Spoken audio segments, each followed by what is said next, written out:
आपको hello everyone, welcome to माँ Saraswati classes Gorakhpur.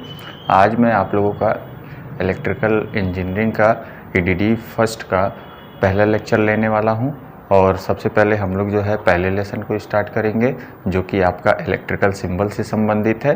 तो यानी कि आज हम लोग किसके बारे में स्टडी करने वाले हैं? आज हम लोग इलेक्ट्रिकल सिंबल के बारे में स्टडी करने वाले हैं। ठीक है, अब आइए सबसे पहले जानते हैं कि इलेक्ट्रिकल सिंबल होता क्या है।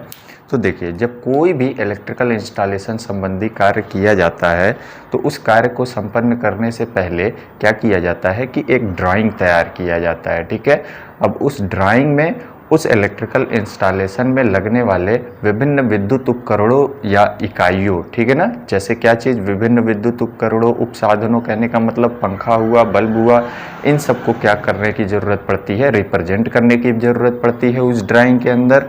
तो उसी ड्राइंग के अंदर इन सबको रिप्रेजेंट करने के लिए जो है एक सिंबॉलिक लैंग्वेज या फिर हम क्या कह सकते हैं कि एक ग्राफिकल मार्क का यूज़ किया जाता है, जिसको क्या नाम दिया जाता है, इलेक्ट्रिकल सिंबल नाम दिया जाता है। ठीक है, तो बेसिकली मैंने क्या बोला कि इलेक्ट्रिकल सिंबल आपका केवल और केवल एक प्रकार का क्या है, ग्राफिकल मार्क है, जो किसी भी इलेक्ट्रिकल इक्विपमेंट या एसेसरीज को क्या करता है कि रिप्रेजेंट करने का कार्य करता है। ठीक है, जैसे फॉर द एग्जाम्पल मान लो कि एक कोई बिल्डिंग वगैरह है, ठीक है ना, या एक कोई घर है, घर के अंदर जो है 4 कमरे हैं, उसमें आपको क्या करना था, वायरिंग करना था। यही तो इलेक्ट्रिकल इंस्टॉलेशन होता है कि 4 कमरे हैं, इन 4 कमरों में वायरिंग करना था। पहले कमरे में जो है आपको क्या करना था, एक पंखा लगाना था, 2 बल्ब, एक ट्यूबलाइट लगाना था, इस तरीके का अरेंजमेंट करना था। तो सबसे पहले आप एक ड्राइंग तैयार करोगे ना कि भाई इतने बाई इतने का कमरा है, ठीक है ना, लंबाई चौड़ाई उसकी इतनी है। तो अब पंखे को रिप्रेजेंट करना, तो हम 3D पंखा थोड़ी ना यहाँ पे बनाएंगे, 3D में बल्ब हम थोड़ी ना यहाँ पर बनाएंगे, हम तो एक ग्राफिकल मार्क का यूज करेंगे ना। तो मैंने क्या किया कि पंखे को आपने देखा भी होगा कि कुछ इस तरीके से प्रदर्शित करते हैं, बल्ब को ऐसे प्रदर्शित कर लेते हैं। तो ये सब सारा का सारा क्या है, ये एक ग्राफिकल मार्क है, और यही ग्राफिकल मार्क ही हमारा क्या कहलाता है, इलेक्ट्रिकल सिंबल कहलाता है। ठीक है, आगे बात समझ में।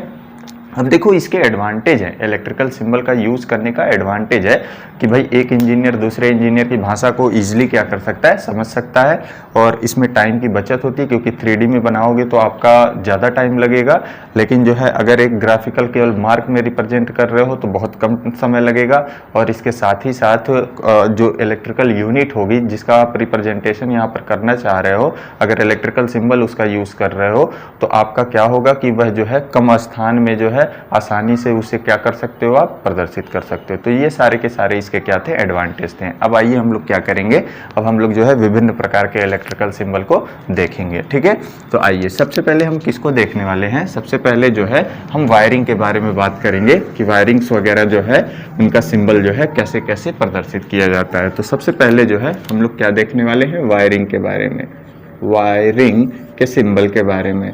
तो सबसे पहले हम जनरल वायरिंग की बात करेंगे, ठीक है ना, जनरल वायरिंग। जनरल वायरिंग, इसका सिंबल जो है आपको केवल एक रेखा से क्या करना है, प्रदर्शित कर देना है। ठीक है, फिर आपका दूसरा कौन सा, wiring, wiring on surface, on surface मतलब क्या, सतह के ऊपर भी तो आपने वायरिंग देखा होगा, तो वो आपकी कौन सी वायरिंग होती है, वायरिंग ऑन सरफेस। तो उसका रिप्रेजेंटेशन हम कुछ इस तरीके से करते हैं, कुछ इस तरीके से। ठीक है, फिर नेक्स्ट हमारा वायरिंग इन सरफेस, मतलब क्या चीज, सरफेस, सतह के अंदर। आपने देखा होगा कि दीवार में जो है फोड़ करके उस सतह के अंदर भी तो वायरिंग की जाती है, उसका सिंबल जो है कुछ इस तरीके से हम क्या करते हैं, प्रदर्शित करते हैं। ठीक है ना, फिर नेक्स्ट हमारा क्या चीज, कंड्यूट,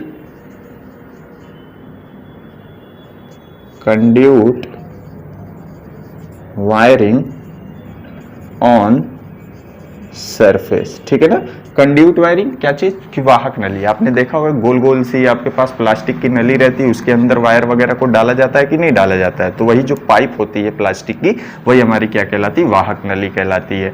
अगर वाहक नली जो है दीवार की सतह पर है, तब उसका जो है सिंबल आप किस तरीके से दिखाओगे, तब उसका सिंबल जो है हम लोग कुछ इस तरीके से दिखाते हैं। ठीक है, कोई दिक्कत है।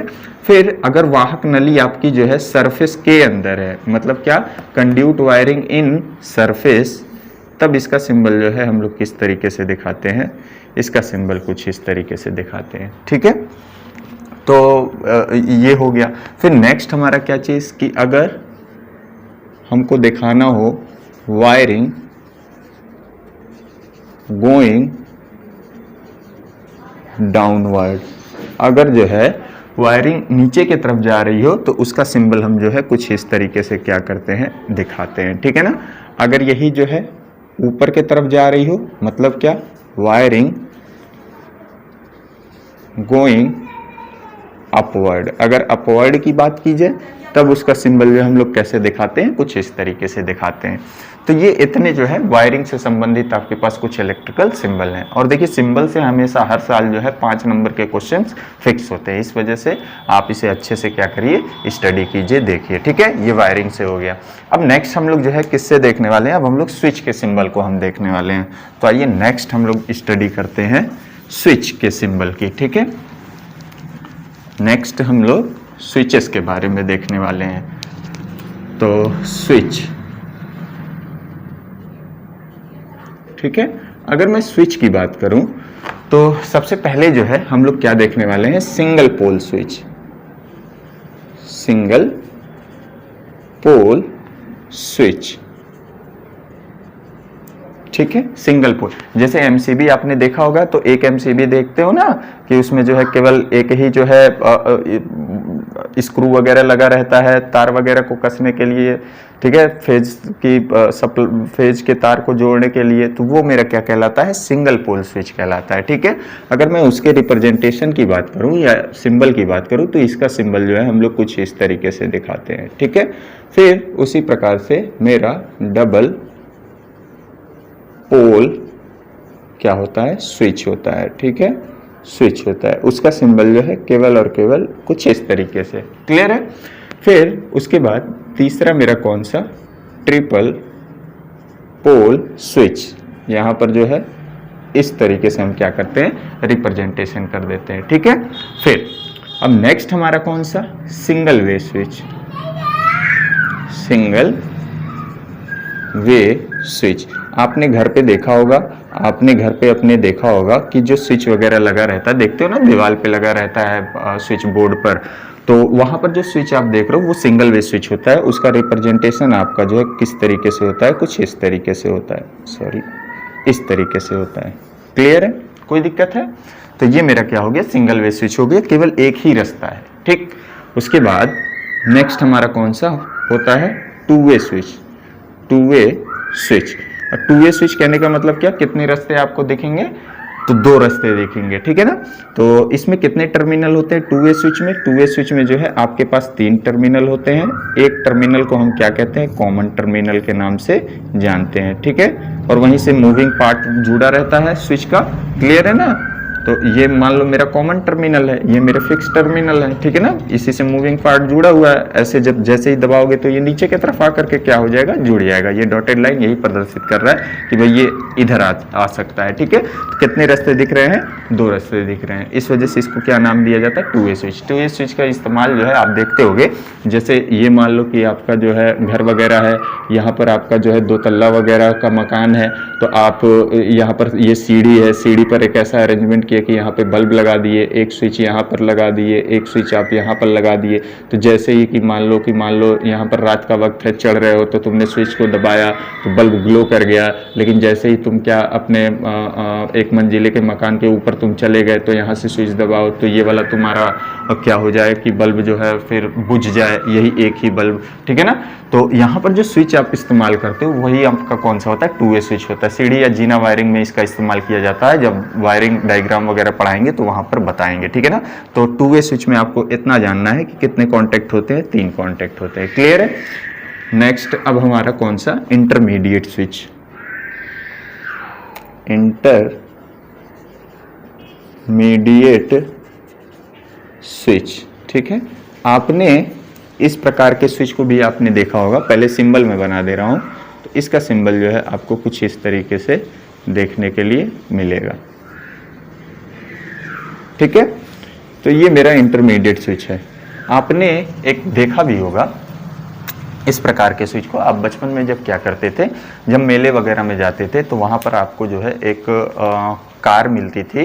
वो कार जो है आपको एक हाथ में रिमोट मिलता था और वायर के थ्रू आपकी कार उससे जुड़ी रहती थी। आप जैसे ही जो है वहाँ पर उस रिमोट में एक नोब बना रहता था, स्विच रहता था, जैसे ही उस नोब को दबाते थे तो वो कार आगे और पीछे मतलब फॉरवर्ड रिवर्स डायरेक्शन में क्या करती थी, चलती थी।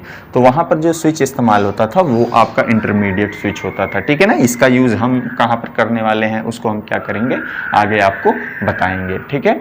अब नेक्स्ट हमारा कौन सा है, नेक्स्ट हमारा जो है ये मेरा इंटरमीडिएट स्विच हो गया।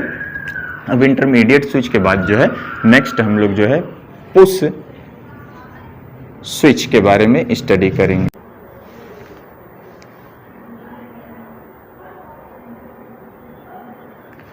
तो अब नेक्स्ट हम लोग जो है पुश स्विच के बारे में स्टडी करेंगे। अगर मैं पुश स्विच की बात करूं तो ये मेरा पुश स्विच जो है 3 प्रकार का होता है। पुश स्विच कहने का मतलब क्या कि ऐसे स्विच जो मतलब एक उंगली के द्वारा दबाए जाने पर क्या होते हों, ऑपरेट होते हों, तब जाकर के वह स्विच हमारी क्या कहलाती है, पुश स्विच कहलाती है, ठीक है।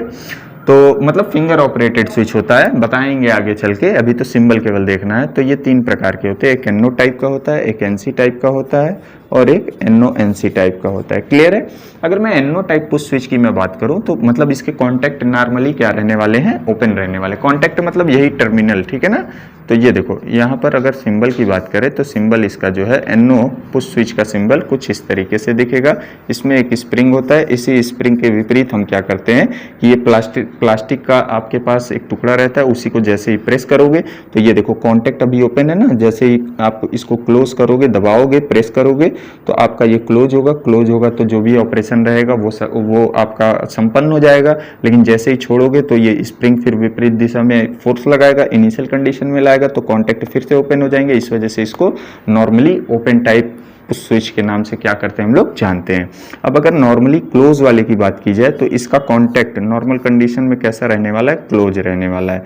तो यहाँ पर अगर इसके रिप्रेजेंटेशन की बात करें तो इसको जो है कुछ इस तरीके से हम क्या कर सकते हैं, रिप्रेजेंट कर सकते हैं, ठीक है ना।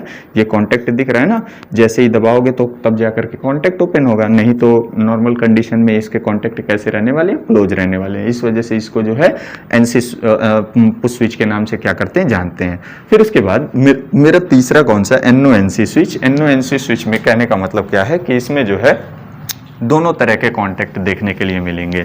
एनओ टाइप का भी देखने के लिए मिलेगा और एनसी टाइप का भी देखने के लिए मिलेगा। तो आइए देखते हैं उसे कि ये जो है किस तरीके से आपको देखने के लिए मिलेंगे, ठीक है ना। तो यहाँ पर अगर इसके सिंबल की बात करें, हम जो है किसका आप देख रहे हैं, एनओ एनसी पुश स्विच का देखने वाले हैं।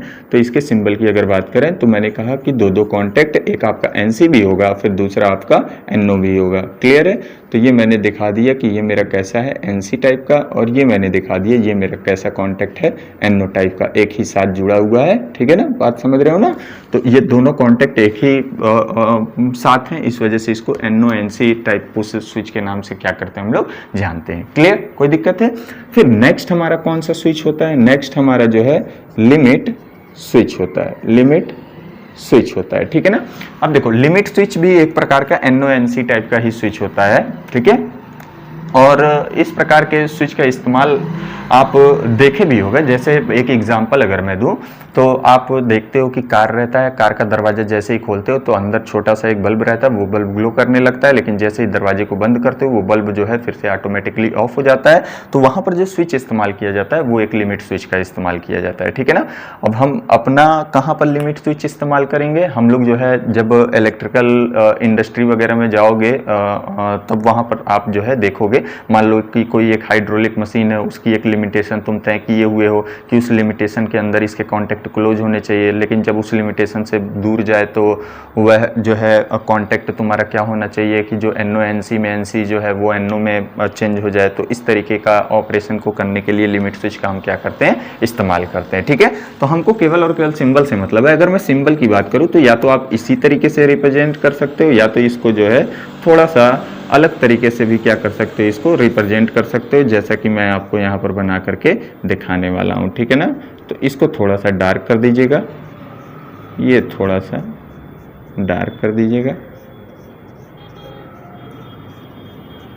ठीक है, इस तरीके से। ठीक है ना, दोनों कॉन्टेक्ट रहेंगे, NO वाला भी रहेगा, NC वाला भी रहेगा। ठीक है, जैसे ही दबाओगे, सॉरी ओहो एक मिस्टेक हो गया, थोड़ा सा ध्यान दीजिएगा, एक थोड़ा सा मिस्टेक हो गया, अब ये सही है। ठीक है, एक थोड़ा सा मिस्टेक हो गया था, अब ये सही है। देखो अब दबाओगे तभी जा करके तो ऑपरेशन सक्सेसफुल हो पाएगा, जब दबाओगे तो NC NO और NO किस में चेंज हो जाएगा, NC में चेंज हो जाएगा। तो ये मेरा लिमिट स्विच हो गया। ठीक है, फिर नेक्स्ट हमारा कौन सा होता है, नेक्स्ट हमारा जो है प्रेशर स्विच। ठीक है, प्रेशर स्विच की अगर बात करें तो प्रेशर के कारण ये क्या होता है, ऑपरेट होता है। ठीक है, जैसे फॉर द एग्जांपल अगर आप ट्रैक्शन सिस्टम वगैरह में देखोगे तो देखते नहीं हो कि एक जैसे ही ट्रेन वगैरह रुकती है तो हवा का प्रेशर आता है, फिर फस से करके चल मतलब होता है, तो उन्हीं सब प्रेशर के कारण जो है बहुत सारे उसके अंदर भी मैकेनिज्म होते हैं कि स्विच वगैरह लगे रहते हैं। वहाँ पर जो स्विच इस्तेमाल करते हैं हम लोग कौन सा इस्तेमाल करते हैं, प्रेशर स्विच वगैरह का इस्तेमाल करते हैं। अगर इसके सिंबल वहाँ, ये भी जो प्रेशर स्विच है ना वो भी आपका NO-NC टाइप का ही स्विच होता है, मतलब उसमें भी normally open normally close contact होते हैं। अब यहाँ पर अगर मैं रिप्रेजेंटेशन की बात करूँ तो यहाँ पर भी NO-NC टाइप का ही मुझे क्या करना पड़ेगा, बनाना पड़ेगा। तो मैंने एक NC दिखा दिया, एक मैंने NO दिखा दिया, इसको थोड़ा सा डार्क करना, थोड़ा सा आप इसे डार्क कर दीजिएगा, फिर कुछ इस तरीके से रिप्रेजेंट किया जाता है इसको। ठीक है ना, प्रेशर जैसे ही पड़ेगा तो ये तुम्हारा कौन सा है, सॉरी NC है, और ये तुम्हारा कौन सा कांटेक्ट है, NO है। क्लियर है, तो ये मेरे पास क्या हो गया, प्रेशर स्विच हो गया। ठीक है, कोई दिक्कत नहीं है ना। फिर उसके बाद नेक्स्ट हमारा कौन सा है, फ्लोट स्विच। फ्लोट और क्या चीज, स्विच। अगर मैं फ्लोट स्विच की मैं बात करूं तो फ्लोट स्विच देखो ना, जैसे कि आपके घर में जो है वाटर टैंक रहता है, उस वाटर टैंक में वाटर लेवल को कंट्रोल करने के लिए जो है आपका एक स्विच इस्तेमाल किया जाता है जिसको हम क्या बोलते हैं, फ्लोट स्विच वगैरह बोलते हैं। यह भी जो है हमारा एक प्रकार का क्या होता है, NO-NC टाइप का स्विच होता है। ठीक है, तो आइए अब इसके रिप्रेजेंटेशन को देखा जाए कि किस तरीके से रिप्रेजेंट करेंगे। देखो NO-NC टाइप का होगा, यहाँ पर लो मैंने कुछ इस तरीके से रिप्रेजेंट कर दिया। ठीक है, ये एक NO कांटेक्ट होगा, एक NC कांटेक्ट होगा, ये मेरे पास NC कांटेक्ट है, ये मेरे पास NO कांटेक्ट है। तो लिख दीजिएगा NC और ये NO कांटेक्ट। कौन सा स्विच है, फ्लोट स्विच है, कोई दिक्कत तो नहीं है। ये मेरा फ्लोट स्विच हो गया। और भी स्विच है आप जो है क्या कर सकते हो, बना सकते हो। और कौन कौन सी स्विचें होती हैं, और जैसे आप क्या करते हो कि रोड वगैरह पर निकलते हो, बाहर निकलते हो तो आप देखते होगे कि पोल वगैरह पर जो है एक बॉक्स नुमा स्विच लगा रहता है और एक हैंडल लगा रहता है। हैंडल को जैसे ही जो है ऊपर नीचे करते हो तो आपका स्ट्रीट लाइट भी क्या करता है कि ऑन ऑफ होता रहता है। वहाँ पर जो स्विच इस्तेमाल किया जाता है वो हमारा कौन सा कहलाता है, वो हमारा TPIC स्विच, DPIC स्विच, इस टाइप के स्विचेस क्या किए जाते हैं, इस्तेमाल किए जाते हैं। तो आइए देखते हैं हम लोग। तो सबसे पहले हम क्या देखने वाले हैं, DPIC स्विच। ठीक है, अगर मैं DPIC स्विच की बात करूं तो D का मतलब डबल, P का मतलब पोल, I का मतलब आयरन, C का मतलब क्लेट। तो double pole iron cleat type switch. इसमें होता क्या है, कितने पोल आपको देखने के लिए मिलेंगे, आपको 2 पोल देखने के लिए मिलेंगे। तो ये मैंने 2 पोल क्या कर दिया है, बना दिया है। ठीक है ना, अब एक हैंडल भी लगाना है तो मैंने हैंडल भी क्या कर दिया है, दर्शा दिया है। यही स्विच हमारी क्या कहलाती है, DPIC स्विच। ये जो देख रहे हो आप, ये आयरन का क्लेड लगा है, पत्ती लगा है। जैसे ही हैंडल को तुम क्या करते हो, ऊपर करोगे तो यही आयरन का क्लेड जो है यहाँ से जा करके ये क्या हो जाएगा, टच हो जाएगा। मान लो इधर से 2 फेज की सप्लाई थी, मैंने यहाँ पर 2 फेज की सप्लाई को मैंने यहाँ पर जोड़ दिया है। ठीक है ना, लेकिन ये आगे की तरफ कब बढ़ेगी, जब आप हैंडल को ऊपर करोगे तभी तो ये आगे की तरफ बढ़ेगी। जब आयरन का क्लेड ये ऊपर वाले टर्मिनल को क्या करेगा, शॉर्ट करेगा, तब जा करके जो है सप्लाई आगे की तरफ क्या होगी, फ्लो करने लगेगी। क्लियर है, तो ये मेरे पास DPIC स्विच हो गया। इसी प्रकार से मेरा क्या होता है, TPIC स्विच होता है। TPIC स्विच होता है। इसमें कितने पोल आपको देखने के लिए मिलेंगे, 3 पोल आपको दिखाने पड़ेंगे, 1 2 3, 1 2 3। आयरन का ये क्लेड हो गया, ये हैंडल हो गया, हत्था हो गया, ये तीनों पोल मेरे क्या हो गए, बन गए। ठीक है, तो ये मेरे पास triple pole iron clad type क्या चीज, स्विच। तो ये मेरे पास क्या है, इतने प्रकार की स्विचें हैं। ठीक है, अब नेक्स्ट हम लोग क्या देखने वाले हैं, नेक्स्ट हम लोग जो है अब देखने वाले हैं कॉन्टेक्टर, ठीक है ना। कॉन्टेक्टर भी हमारा एक प्रकार का क्या होता है, स्विच ही होता है, ठीक है ना। जो कैसे ऑपरेट होता है, मैकेनिकली ऑपरेटेड होता है। मतलब क्या, जैसे ही उसको जो है सप्लाई वगैरह के साथ संयोजित करोगे तो उसके कॉन्टेक्ट जो है क्या हो जाएंगे, ओपन हो जाएंगे, क्लोज हो जाएंगे, जैसा आपने अरेंजमेंट किया है, ठीक है। तो मैं यहाँ पर कॉन्टेक्टर एक मैकेनिकल स्विचिंग डिवाइस होता है, मतलब स्विचिंग डिवाइस है, आपको अभी केवल इतना ही जानना है। और इसके बारे में फुल डिटेल जो है जब आपका इस पर अगला लेक्चर जब वायरिंग डायग्राम का आएगा तो वहां पर आपको क्या किया जाएगा, बताया जाएगा। यहाँ पर केवल और केवल आपको इलेक्ट्रिकल सिंबल के बारे में क्या किया जा रहा है, बताया जा रहा है, ठीक है। तो आइए अब मैं क्या करूंगा, मैं कॉन्टेक्टर की बात करूंगा। किसकी बात करूंगा, कॉन्टेक्टर, ठीक है। अगर मैं कॉन्टेक्टर की बात करूं तो कॉन्टेक्टर में जो है एक फिक्स्ड पार्ट होता है, एक मूविंग पार्ट होता है, और फिक्स्ड पार्ट के रूप में एक आपका इलेक्ट्रोमैग्नेट होता है। इलेक्ट्रोमैग्नेट कहने का मतलब क्या कि इलेक्ट्रिकल के द्वारा मैग्नेट बनाना, तो आपको जो है कहीं ना कहीं एक कोर लेना पड़ेगा, फिर उस पर कॉइल लपेटना पड़ेगा, और उसको जब एनर्जी दोगे तभी तो जा करके वो एनर्जाइज होगा, मतलब ऑपरेटिंग कॉइल कॉन्टेक्टर के अंदर होगा, ठीक है ना। तो मैंने एक ऑपरेटिंग कॉइल को दर्शाया कुछ इस तरीके से, इसको ए नाम दे दिए, आप कोई भी नाम दे दो, ठीक है ना। फिर एक मूविंग कॉन्टेक्ट होगा, मतलब एक प्लंजर होगा, ठीक है ना, सॉफ्ट आयरन का टुकड़ा होगा। वही जैसे ये मान लो कि आपके पास क्या है कि ये इलेक्ट्रोमैग्नेट है, जब एनर्जाइज होगा तब ये चुंबक की भांति कार्य करेगा, तो ऊपर सॉफ्ट आयरन रहेगा तो वो नीचे की तरफ आएगा कि नहीं आएगा। तो यानी कि जो है यहाँ पर जो आपके पास मूविंग पार्ट है वो आपका एक प्लंजर ही है, एक आयरन का रॉड ही है। अब इसी आयरन के रॉड से हम क्या कर देते हैं कि जो भी मेरे पास कॉन्टेक्ट वगैरह हैं, कॉन्टेक्ट की व्यवस्थाएं जो है इसी मूविंग सिस्टम से कर देते हैं, ठीक है ना।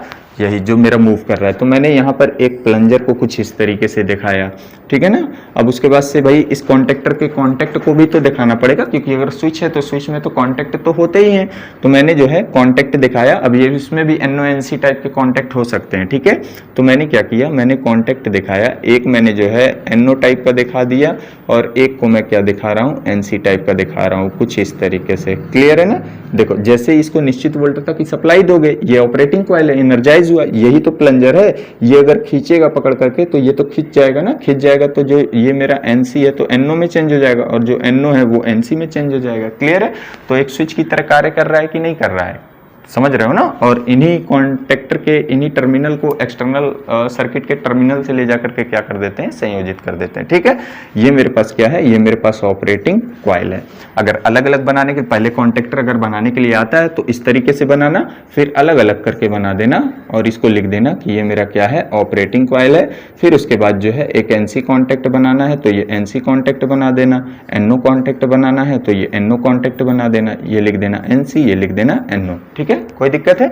जैसे इसको निश्चित वोल्टता की सप्लाई दोगे तो ये कॉन्टेक्टर तुरंत क्या हो जाएगा, ऑपरेट हो जाएगा। अब आइए नेक्स्ट हम लोग देखते हैं। नेक्स्ट हम लोग क्या देखने वाले हैं, TDR। TDR कहने का मतलब क्या, टाइम डिले रिले। यहाँ पर देखो कॉन्टेक्टर में जैसे ही निश्चित वोल्टता की सप्लाई दे रहे थे, मतलब एक फेज एक न्यूट्रल जैसे ही दोगे तो एनर्जाइज होगा ना, प्लंजर पकड़ करके खींच ले रहा था। लेकिन ये TDR में ऐसा नहीं होता है, ठीक है। TDR में जो है यह भी एक प्रकार का इलेक्ट्रोमैग्नेटिक रिले ही होता है, लेकिन इसमें क्या होता है कि मैंने क्या बोला कि TDR आपका जो है, जो नॉर्मल रिले होता है, नॉर्मल रिले से थोड़ा डिफरेंट होता है। ये तुरंत, मतलब एक निश्चित वोल्टता की सप्लाई अगर TDR को दोगे तो ये तुरंत ऑपरेट नहीं होगा, बल्कि क्या करेगा, कुछ टाइम लेगा, कुछ समय के बाद ये क्या करता है, ऑपरेट होता है। मतलब इसके कॉन्टेक्ट जो भी रहेंगे TDR के, जैसे इसमें देख रहे हो ना, वैसे इसमें भी होगा। तो ये इसके TDR के कॉन्टेक्ट जो है क्या करेंगे, कुछ निश्चित समय के बाद ये ऑपरेट होंगे। मतलब इसमें टाइम को मैनेज कर सकते हो, ठीक है ना। इसीलिए इसका नाम TDR पड़ा है, टाइम डिले रिले, ठीक है ना। टाइम को मैनेज करने का यहाँ पर क्या होता है कि व्यवस्थाएं होती हैं। तो आओ इसमें देखा जाए तो इसमें भी हमारा क्या होगा, एक ऑपरेटिंग कॉइल होगा।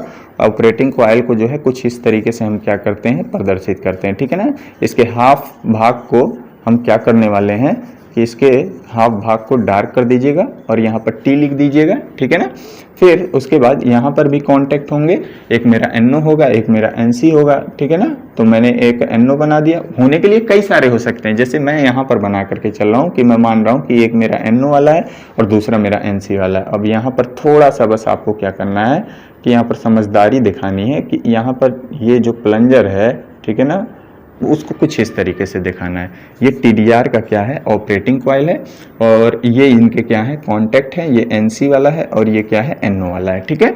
फिर अब इसका अलग अलग फिर आप बना करके दिखा दीजिएगा कुछ इस तरीके से। ये आप दर्शा दीजिएगा कि ये मेरा क्या है, ये मेरा ऑपरेटिंग कॉइल है।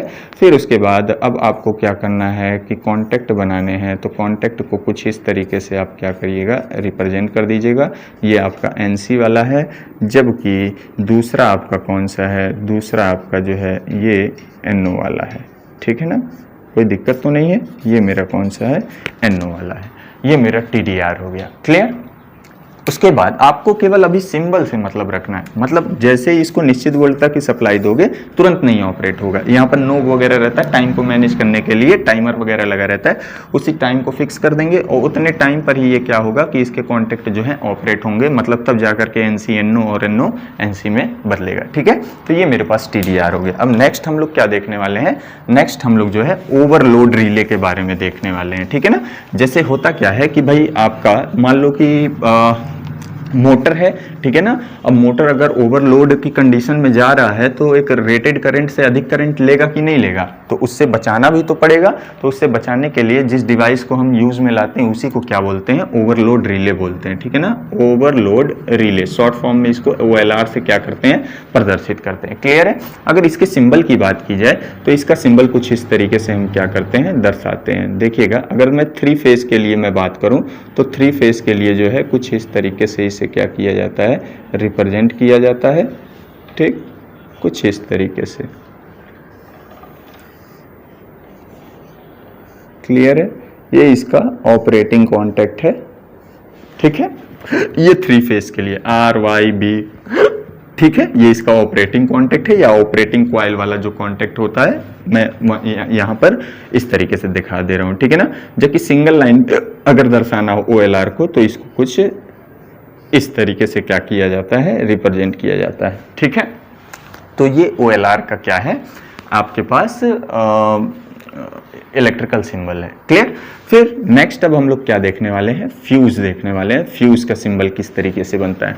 अगर मैं फ्यूज की बात करूं तो फ्यूज आपका क्या होता है, एक टेक्निकल प्रोटेक्टिंग डिवाइस होता है जो ओवर करंट के विरुद्ध या शॉर्ट सर्किट वाली करंटों के विरुद्ध क्या करता है, ये जो भी हमारे पास इलेक्ट्रिकल सर्किट में इलेक्ट्रिकल इक्विपमेंट्स वगैरह, मशीनें वगैरह लगी रहती हैं, उनको जो है ये क्या करता है, सुरक्षा प्रदान करता है। अगर फ्यूज की बात करें तो फ्यूज जो है आपको केवल 2 प्रकार के जानने हैं, आपके काम के लायक जो है। कौन कौन सा, एक आपका होता है किट-कैट फ्यूज, किट-कैट फ्यूज। दूसरा आपका कौन सा होता है, HRC फ्यूज, HRC फ्यूज। ठीक है ना, आपको आगे इसके बारे में क्या किया जाएगा, पढ़ाया जाएगा। इसी को जो है रिवायरेबल फ्यूज भी बोलते हैं, रिवायरेबल फ्यूज बोलते हैं, और इसको नॉन रिवायरेबल बोलते हैं। ठीक है ना, रिवायरेबल इसको क्यों बोलते हैं, क्योंकि इसमें आपके क्या होते हैं कि फ्यूज एलिमेंट बदले जा सकते हैं, जबकि इसमें पूरा का पूरा फ्यूज यूनिट को ही क्या करना पड़ता है, रिप्लेस करना पड़ता है। इसलिए इसको नॉन रिवायरेबल और इसको रिवायरेबल बोला जाता है। अगर किट-कैट फ्यूज की मैं बात करूं तो किट-कैट फ्यूज का सिंबल जो है कुछ इस तरीके से क्या किया जाता है, दर्शाया जाता है। जबकि HRC फ्यूज की बात करें तो इस तरीके से क्या करते हैं, हम लोग दर्शाते हैं। और अगर न्यूट्रल लिंक की बात करें, न्यूट्रल के साथ न्यूट्रल लिंक का इस्तेमाल किया जाता है, उसका रिप्रेजेंटेशन कुछ इस तरीके से किया जाता है। ठीक है, तो ये आपका क्या हो गया, फ्यूज हो गया। ठीक है ना, HRC का मतलब हाई रेप्चुरिंग कैपेसिटी टाइप फ्यूज। ठीक, तो इस तरीके से फ्यूज को हम क्या करते हैं, यहाँ पर रिप्रेजेंट करते हैं। तो ये आपका क्या हो गया, फ्यूज हो गया। ठीक है, उसके बाद नेक्स्ट हम क्या देखने वाले हैं, ये सारे के सारे सब इंपॉर्टेंट इलेक्ट्रिकल सिंबल चल रहे हैं। इन्हीं में से आपके जो है कोई 5 आएंगे। ठीक है ना, तो इसलिए आप इसे जो है अच्छे से देखते हुए चलिएगा और अपने कॉपी पर बनाते हुए भी चलिएगा। ठीक है, फिर नेक्स्ट हम क्या देखने वाले हैं, सर्किट ब्रेकर का सिंबल देखने वाले हैं। ठीक है ना, सर्किट ब्रेकर। तो देखो, कहीं ना कहीं सर्किट ब्रेकर नाम से स्पष्ट हो रहा होगा कि सर्किट को ब्रेक करने वाली डिवाइस को ही सर्किट ब्रेकर बोलते हैं। जैसे अगर मैं लो वोल्टेज की बात करूं, लो वोल्टेज वाली सर्किटों को मेक और ब्रेक करने के लिए जो है सिंपल स्विच वगैरह का इस्तेमाल हम लोग करते हैं। लेकिन हाई वोल्टेज जैसे 11 kV हुआ, सब स्टेशन वगैरह देखो ना, तो वहां पर सर्किटों को, मतलब हाई वोल्टेज वाली सर्किटों को मेक और ब्रेक करने के लिए किसका इस्तेमाल करते हैं, हम लोग सर्किट ब्रेकर का इस्तेमाल करते हैं। ठीक है ना, ये भी हमारा एक स्विचिंग डिवाइस ही है। तो अब देखो, सर्किट ब्रेकर के अगर सिंबल की बात करें तो इसका सिंबल जो है कुछ इस तरीके से हम क्या करते हैं, रिप्रेजेंट करते हैं।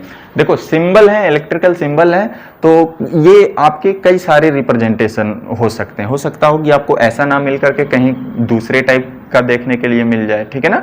लेकिन जो मैं बता रहा हूं ये भी आपका क्या है, सही है। क्लियर है। फिर नेक्स्ट हमारा कौन सा होता है, नेक्स्ट हम क्या देखने वाले हैं, आइसोलेटर, ठीक है ना, शॉर्ट फॉर्म में आईएस हम बोल रहे हैं। आइसोलेटर आपका क्या होता है, ये भी हमारा एक स्विचिंग डिवाइस होता है जो क्या करता है कि हाई वोल्टेज वाली सर्किटों में नो लोड की कंडीशन में सर्किट को क्या करता है, मेक और ब्रेक करता है। नो लोड की कंडीशन में मैं बोल रहा हूं, क्योंकि लोड की कंडीशन में अगर सर्किट को मेक और ब्रेक करने की कोशिश करोगे तो क्या होता है कि हाई स्पार्किंग होता है और उस हाई स्पार्किंग के कारण जो है भयंकर आग लगने का खतरा रहता है। इसीलिए नो लोड की कंडीशन में सर्किट को मेक और ब्रेक करने के लिए आइसोलेटर का क्या किया जाता है, इस्तेमाल किया जाता है। इस वजह से इसको जो है डिस्कनेक्टर के नाम से भी क्या किया जाता है, जाना जाता है। अगर इसके सिंबल की बात करें तो इसका सिंबल जो है कुछ इस तरीके से प्रदर्शित किया जाता है, ठीक है। ये मेरा क्या हो गया, आइसोलेटर हो गया, ठीक है। उसके बाद अब आइए, अब हम लोग किसके बारे में देखने वाले, लाइटनिंग अरेस्टर। जैसे आपने देखा होगा कि भाई आपका मान लो ट्रांसफार्मर है तो उस पर बिजली गिर सकती है ना, बोलते हो ना लाइटनिंग आ सकती है। तो उस लाइटनिंग से बचने के लिए हम लोग जो है एक डिवाइस का इस्तेमाल करते हैं जिसको लाइटनिंग अरेस्टर के नाम से जानते हैं, ठीक है, आकाशीय बिजली से प्रोटेक्शन के लिए। तो उसके सिंबल की अगर हम बात करें तो कुछ इस तरीके से हम क्या करते हैं, रिप्रेजेंट करते हैं। तो ये मेरे पास एलए का हो गया। ये सब बहुत इंपॉर्टेंट है, एग्जाम में पूछे जा सकते हैं, ठीक है। अब आइए नेक्स्ट हम लोग देखते हैं। अगर मैं नेक्स्ट में बात करूं तो अब हम लोग किसके बारे में बात करने वाले हैं, अब हम जो है बात करने वाले हैं स्विच बोर्ड के बारे में। बात को क्या देखना है, लाइट फैन सर्किट देखना है, ठीक है। लाइट फैन सर्किट के लिए हम क्या देखने वाले हैं, हम स्विच बोर्ड देखने वाले हैं, ठीक है ना। सबसे पहले हम क्या देखने वाले हैं, मेन फ्यूज बोर्ड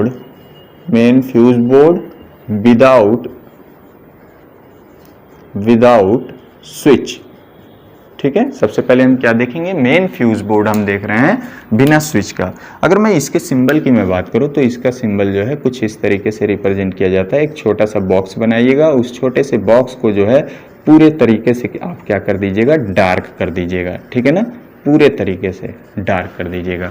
फिर दूसरा आपका कौन सा है, दूसरा आपका जो है मेन डिस्ट्रीब्यूशन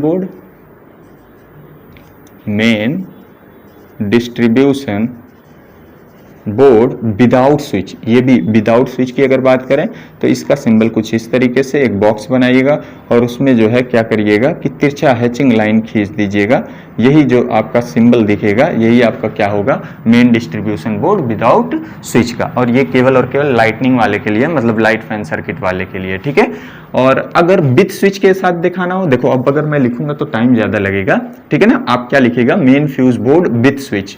अगर मैं यहाँ पर क्या दिखाऊंगा, अब विथ स्विच, SWITCH, ठीक है ना। सबसे पहले मैं क्या दिखा रहा हूं, मेन बोर्ड का दिखा रहा हूं, ठीक है ना, MB लिख दिया, ठीक है, मेन बोर्ड का दिखा रहा हूं। तो अगर बनाना हो विथ स्विच के साथ तब आप क्या करेंगे, आधे से अधिक भाग को फिर आप क्या करेंगे, डार्क करेंगे, 1/3 भाग को आप क्या कर दीजिएगा, छोड़ दीजिएगा, मतलब छोटे से भाग को छोड़ दीजिएगा नीचे, बाकी सबको डार्क कर दीजिएगा, ठीक है। और उसी प्रकार से जो है अगर मैं डिस्ट्रीब्यूशन बोर्ड की बात करूं कि स्विच के साथ, तो इसमें भी आपको क्या करना पड़ेगा, बिल्कुल वही रवैया अपनाना पड़ेगा कि भाई कम भाग को आप छोड़िएगा, बाकी सबको हैचिंग लाइन से प्रदर्शित कर दीजिएगा। तो ये बेसिकली जो है लाइटनिंग वाली सर्किटों के लिए है, मतलब लाइट फैन वाली सर्किटों के लिए।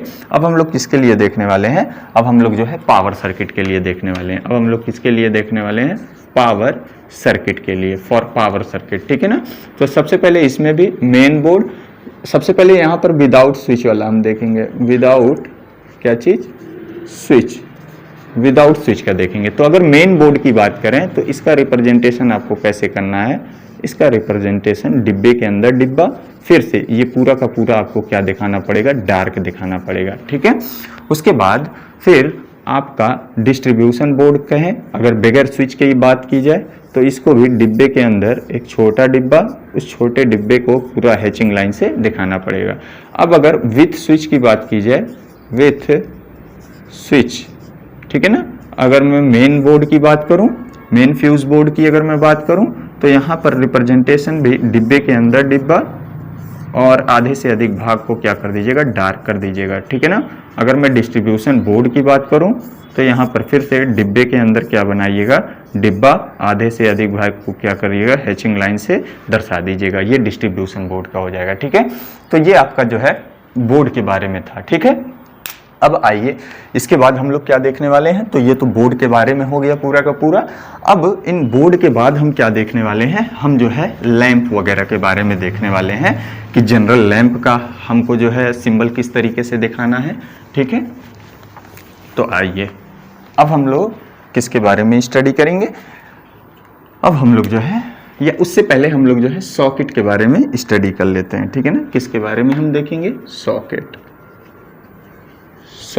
ठीक है, अगर मैं सॉकेट की बात करूं तो सबसे पहले 5 एम्पीयर के सॉकेट की हम बात करेंगे, सॉकेट। ठीक है ना, और वो भी सबसे पहले हम किसका, विदाउट स्विच 5 एम्पीयर के सॉकेट के अगर रिप्रेजेंटेशन की हम बात करें इलेक्ट्रिकल सिंबल का, तो इस तरीके से। फिर उसके बाद 15 एम्पीयर बिना स्विच का, ठीक है ना, रिप्रेजेंटेशन इस तरीके से। अगर विथ स्विच